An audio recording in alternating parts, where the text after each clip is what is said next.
Hi അസ്സലാമു അലൈക്കും. ഇന്നില്ലേ നമുക്ക് നല്ലൊരു ചിക്കൻ റോസ്റ്റിൻ്റെ റെസിപ്പി എങ്ങനെ ഉണ്ടാക്കാൻ നോക്കാം.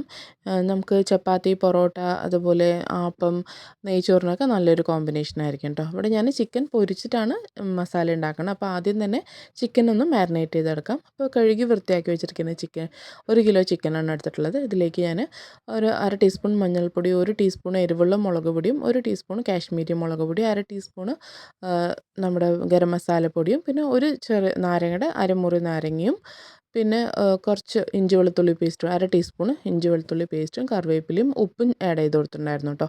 നന്നായിട്ട് തിരുമ്പിയിട്ട് മാരിനേറ്റ് ചെയ്ത് വെക്കുക. ഒരു 2 മണിക്കൂറോ അല്ലെങ്കിൽ 1 മണിക്കൂറെങ്കിലും, അറ്റ്ലീസ്റ്റ് അരമണിക്കൂറെങ്കിലും വെക്കുക കേട്ടോ. എന്നിട്ട് നമ്മുടെ പാനിലേക്ക് ഞാനൊരു 4 ടേബിൾ സ്പൂണോളം വെളിച്ചെണ്ണയാണ് ചേർത്ത് കൊടുത്തിട്ടുള്ളത്. അപ്പോൾ ഞാനിവിടെ ഷാലോ ഫ്രൈ ചെയ്തിട്ടാണ് എടുക്കുന്നത്. ഡീപ്പ് ഫ്രൈ ചെയ്യണമെങ്കിൽ അങ്ങനെയും ചെയ്യാം. അപ്പോൾ ചിക്കനെല്ലാം ചേർത്ത് കൊടുത്തിട്ട് നന്നായിട്ടൊന്ന് ഫ്രൈ ചെയ്തെടുക്കാം. നമുക്ക് നമ്മൾ ഡീപ്പ് ഫ്രൈ ചെയ്തെടുക്കുമ്പോൾ നമുക്ക് കുറച്ച് എണ്ണൻ്റെ വേസ്റ്റേജ് വരും. അപ്പോൾ അത് കുറയ്ക്കാൻ, അത് വേണ്ടെന്നുണ്ടെങ്കിൽ കുറച്ചും കൂടി നമുക്ക് ഇങ്ങനെ ഉണ്ടാക്കുന്നതായിരിക്കും നല്ലത് കേട്ടോ. അപ്പം ചിക്കനെല്ലാം ഒന്ന് തിരിച്ചു മറിച്ചൊക്കെ ഇട്ട് നന്നായിട്ടൊന്ന് ഫ്രൈ ചെയ്തെടുക്കുന്നുണ്ട്. ഇപ്പോൾ ഒരു 70%, ഒരു 80% ഇതിൽ കുക്കായി കിട്ടും. പിന്നെ ബാക്കി നമ്മൾ ഗ്രേവിയിലിട്ടിട്ട് ഒന്നും കൂടി ചെയ്യുന്ന സമയത്ത് നന്നായിട്ട് വെന്ത് വന്നോളും കേട്ടോ. അപ്പോൾ ഇതുപോലെ നന്നായിട്ടൊന്ന് ഫ്രൈ ചെയ്ത ശേഷം ഞാനതൊന്ന് ഇപ്പോൾ ചിക്കൻ നന്നായി ഫ്രൈ ആയി വന്നിട്ടുണ്ട്. അപ്പോൾ എണ്ണയിൽ നിന്ന് എടുത്ത് മാറ്റുകയാണ്. ഇനി ബാക്കിയുള്ള ചിക്കൻ ഇതേപോലെ തന്നെ ഒന്ന് ഫ്രൈ ചെയ്തെടുക്കാം. ഞാനിവിടെ എടുത്ത പീസസ് കുറച്ച് ചെറുതായി പോയി.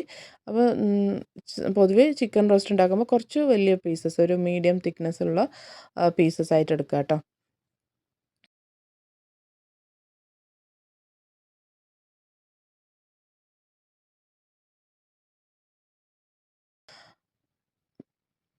അപ്പോൾ ഞാൻ ചിക്കൻ ഇത് രണ്ടാമത്തെ ബാച്ച് ഇട്ടിട്ടും അതെല്ലാം ഫ്രൈ ആയി വന്നിട്ടുണ്ട്. അപ്പോൾ അതും എടുത്ത് മാറ്റിയിട്ടുണ്ട്. ഇനി നമുക്ക് ഇതേ ഓയിലിലേക്ക് തന്നെ കുറച്ച് നമ്മുടെ സവാള ചേർത്ത് കൊടുക്കാം. ഞാനിവിടെ ഒരു 3 വലിയ സവാള എടുത്തിട്ടുണ്ട്. അത് നീളത്തിൽ അരിഞ്ഞിട്ട് അത് ചേർത്ത് കൊടുക്കുന്നുണ്ട്. ഇപ്പോൾ ചെറിയ സവാളയൊക്കെ ആണെങ്കിൽ ഒരു 6 എണ്ണമൊക്കെ എടുക്കാം കേട്ടോ. അപ്പോഴായിരിക്കും ഗ്രേവിക്ക് ക്വാണ്ടിറ്റി ഉണ്ടാവുക. ഇനി നന്നായിട്ട് വഴന്ന് വരണം. നല്ലൊരു ബ്രൗൺ ഷെയ്ഡ്, ഗോൾഡൻ ബ്രൗൺ നിറമാവുന്നത് വരെ നന്നായി വഴറ്റിയെടുക്കണം. അപ്പോൾ ഇത് വഴന്ന് വരാനായിട്ട് ഞാൻ ആദ്യം കുറച്ച് കറിവേപ്പില ചേർത്ത് കൊടുക്കുക. എന്നിട്ട് ഇതിലേക്ക് ഉപ്പ് ചേർത്തിട്ട് ഒന്ന് നമുക്ക് കുക്കാക്കി എടുക്കാം. അതുപോലെ ഹൈ ഫ്ലെയിമിൽ ഇട്ടിട്ട് വഴറ്റിയെടുക്കരുത്, പെട്ടെന്ന് ഉള്ളി കരിഞ്ഞു പോകും.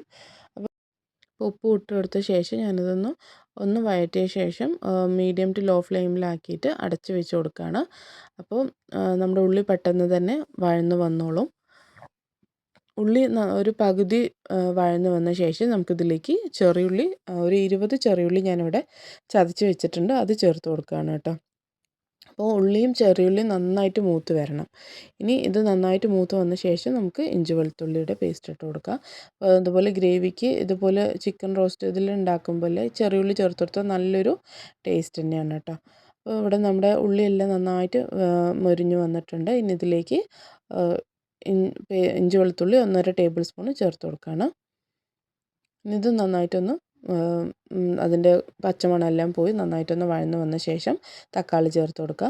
തക്കാളി ഞാനിവിടെ 2 തക്കാളി നീളത്തിൽ ചേർത്ത് കൊടുക്കുകയാണ്. നമുക്ക് ഗ്രേവിൻ്റെ അളവിനനുസരിച്ച് നമുക്ക് തക്കാളി, കുറച്ച് ഗ്രേവി വേണമെന്നുണ്ടെങ്കിൽ 2 തക്കാളി ചേർത്ത് കൊടുക്കുക. അല്ല അധികം ഗ്രേവി വേണ്ട, നല്ല ഡ്രൈ ആയിട്ട് വേണമെന്നുണ്ടെങ്കിൽ 1 തക്കാളി ചേർത്ത് കൊടുത്താൽ മതി കേട്ടോ. പിന്നെ ഞാനിവിടെ ഒരു 3/4 ടേബിൾ സ്പൂൺ ഉപ്പും കൂടി ചേർത്ത് കൊടുത്തിട്ടുണ്ട്. എനിക്ക് കുറച്ച് ഗ്രേവി പോലെ വേണമെന്നുള്ളതുകൊണ്ട് ഞാൻ 2 തക്കാളി ചേർത്ത് കൊടുത്തുള്ളത്. ഇനി ഞാൻ അടച്ച് വെച്ചിട്ട് മീഡിയം ഫ്ലെയിമിൽ വെച്ചൊന്ന് കുക്കാക്കി എടുക്കണം. അപ്പോൾ തക്കാളി ഇതുപോലെ നന്നായിട്ട് കുഴഞ്ഞ് വരും. ആ സമയം നമുക്ക് പൊടികൾ ചേർത്ത് കൊടുക്കാം. 1/2 ടീസ്പൂൺ മഞ്ഞൾപ്പൊടി, 1 ടീസ്പൂൺ മുളക് പൊടി, 1 ടീസ്പൂണ് കാശ്മീരി മുളക് പൊടി, 2 ടീസ്പൂണ് മല്ലിപ്പൊടി, 1/2 ടീസ്പൂണോളം ഗരം മസാല പൊടിയും ചേർത്തിട്ട് നന്നായിട്ടൊന്ന് മിക്സ് ചെയ്ത് വിടുക. നമ്മുടെ മസാല നന്നായിട്ട് വെന്ത് ആ പച്ചമണമെല്ലാം പോകണം. അതുവരെ നന്നായിട്ടൊന്ന് ലോ ഫ്ലെയിമിൽ വെച്ചിട്ട് തന്നെ വഴറ്റിയെടുക്കുക കേട്ടോ. നന്നായിട്ട് ആ കുത്തൽ പോയ ശേഷം മാത്രമേ നമ്മൾ ചിക്കൻ ചേർത്ത് കൊടുക്കാവൂ, അല്ലെങ്കിൽ കറിയിൽ ആ മണം അങ്ങനെ പച്ചമണം അങ്ങനെ നിൽക്കും. അപ്പോൾ ഇവിടെ നമ്മുടെ മസാല നന്നായിട്ട് നമ്മുടെ ഇതുപോലെ പാനിൽ നിന്ന് വിട്ട് വരുന്ന പോലെ ആവണം. അതിന് ശേഷം നമുക്ക് എടുത്തു വെച്ചിരിക്കുന്ന ചിക്കൻ ചേർത്ത് കൊടുക്കാം. ചിക്കൻ ചേർത്തിട്ട് നന്നായിട്ട് ചിക്കനും മസാലയും ഒന്നിച്ച് നന്നായിട്ടൊന്ന് പുരട്ടിയെടുക്കണം. ഇനി ഇതൊന്ന് വെന്ത് വരാനായിട്ട് നമ്മൾ അടച്ച് വെച്ചിട്ട് മീഡിയം ഫ്ലെയിമിൽ വെച്ച് അടച്ച് വെച്ചിട്ട് കുക്കാക്കി എടുക്കുക. അപ്പോൾ ചിക്കനിൽ തന്നെ വെള്ളം വരുമല്ലോ. എന്നിട്ട് അതിന് ശേഷം നമുക്ക് ആവശ്യത്തിനനുസരിച്ച് വെള്ളം ചേർത്ത് കൊടുക്കുക. അപ്പോൾ നമ്മൾ ചിക്കൻ പൊരിക്കാണ്ടാണ് ചേർത്ത് കൊടുക്കണമെന്നുണ്ടെങ്കിൽ ചിക്കനിന് നമ്മൾ ഈ റോസ്റ്റ് ഉണ്ടാക്കുമ്പോൾ വെള്ളം ഒഴിച്ച് കൊടുക്കേണ്ട ആവശ്യമില്ല. അതിൽ നിന്ന് തന്നെ വെള്ളം ഇറങ്ങി വെന്ത് റോസ്റ്റ് കറക്റ്റായിരിക്കും. ഇപ്പോൾ ഇത് പൊരിച്ചത് കൊണ്ട് തന്നെ കുറച്ച് വെള്ളത്തിൻ്റെ ക്വാണ്ടിറ്റി കുറവായിരിക്കും. അപ്പോൾ എനിക്ക് കുറച്ച് ഗ്രേവി പോലെ വേണമെന്നുള്ളതുകൊണ്ട് ഞാൻ 1 കപ്പ് വെള്ളം കൂടി ചൂടുള്ള വെള്ളം ചേർത്ത് കൊടുത്തിട്ട് ഒന്ന് അടച്ച് വെച്ച് ഒരു മീഡിയം ഫ്ലെയിമിൽ വെച്ചിട്ട് തന്നെ ഒരു 5 10 മിനിറ്റും കൂടി ഒന്ന് തിളപ്പിച്ചെടുക്കുകയാണ്. അപ്പോൾ നന്നായിട്ടൊന്ന് തിളച്ച് വന്നിട്ടുണ്ട്. ഇനി ഇതിലേക്ക് ഞാനിവിടെ 1 ടേബിൾ സ്പൂണോളം കുരുമുളകും പെരുംജീരകവും കൂടി പൊടിച്ചതാണ് അത് ചേർത്ത് കൊടുക്കുകയാണ്. അപ്പോൾ ഞാനിവിടെ പൊടിച്ച് വെക്കാറില്ല, അപ്പോൾ പൊടിച്ച് ഇടുക ചെയ്യുക കേട്ടോ. അപ്പോഴായിരിക്കും നല്ല ഫ്ലേവർ ഉണ്ടാവുക. ഞാൻ 1 ടീസ്പൂണ് കുരുമുളകും 1/2 ടീസ്പൂണ് പെരുംജീരകവും ചേർത്തിട്ട് പൊടിച്ചതാണ്. അത് ചേർത്ത് കൊടുത്തിട്ട് നന്നായിട്ട് തന്നെ ഒന്ന് വഴറ്റിയെടുക്കുക. അപ്പോൾ ഈ ഗ്രേവി കുറച്ച് ലൂസ് ആയിട്ടുണ്ടല്ലോ, ഇനി കുറച്ചും കൂടി ഒന്ന് തിക്കായിട്ട് വരണം. അപ്പോൾ ലോ ഫ്ലെയിമിൽ വെച്ചിട്ട് നന്നായിട്ടൊന്ന് റോസ്റ്റ് ചെയ്തെടുക്കാം കേട്ടോ. ഇപ്പോൾ നമ്മുടെ ഗ്രേവി നന്നായിട്ട് വെള്ളമെല്ലാം വറ്റി നന്നായി മസാലയും ചിക്കനൊക്കെ വെന്ത് വന്നിട്ടുണ്ട്. ഇനി നമുക്കിതിലേക്ക് ലാസ്റ്റായിട്ട് കുറച്ച് 2-3 പച്ചമുളക് സ്ലിറ്റ് ചെയ്തതും പിന്നെ കറിവേപ്പിലയും മല്ലിയിലയെല്ലാം ചേർത്ത് നന്നായിട്ട് വഴറ്റി കൊടുക്കുക. എന്നിട്ട് ലോ ഫ്ലെയിമിൽ ഒരു 5 മിനിറ്റും കൂടി ഇതേപോലെ വെക്കുക കേട്ടോ. അപ്പോഴായിരിക്കും ഈ ചിക്കനിൽ ആ മസാലയെല്ലാം നന്നായി കോട്ട് ചെയ്തിട്ട് നല്ല പാകത്തിന് വരിക.